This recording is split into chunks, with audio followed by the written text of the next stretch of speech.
ഇതാരത്?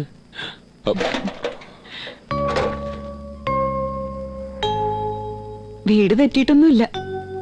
അത് മനസ്സിലായി. പക്ഷേ എനിക്ക് മനസ്സിലായി.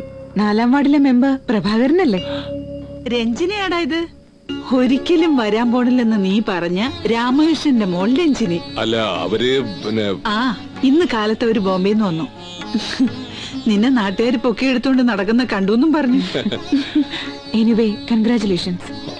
Thank you. ചെറിയമ്മാവൻ അകത്തുണ്ട്.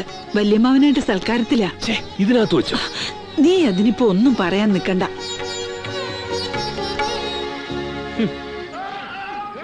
ഇവിടെ ഒരു കേടായ ബ്ലാക്ക് ആൻഡ് വൈറ്റ് TV ഉണ്ടായിരുന്നതാ. അതൊന്ന് നന്നാക്കി തരാൻ പറഞ്ഞ പ്രഭാകരൻ കേൾക്കില്ല. ഇത് പിന്നെ നിങ്ങൾ വന്നതുകൊണ്ട് കളറിൽ കാണാൻ പറ്റി. കാശില്ലാതൊന്നുമല്ല, പറമ്പിലെയും പാടത്തെയും വരുമാനം മുഴുവൻ കണക്ക് വെക്കുന്ന അവനല്ലേ. ചെലവാക്കില്ല, അത്ര തന്നെ. എനിക്കാണെങ്കിൽ ഈ പ്രായത്തിൽ ഇതൊക്കെ നോക്കി നടത്താനും കണക്ക് വെക്കാനുമുള്ള ശേഷിയില്ല എന്റെ രാമകൃഷ്ണ.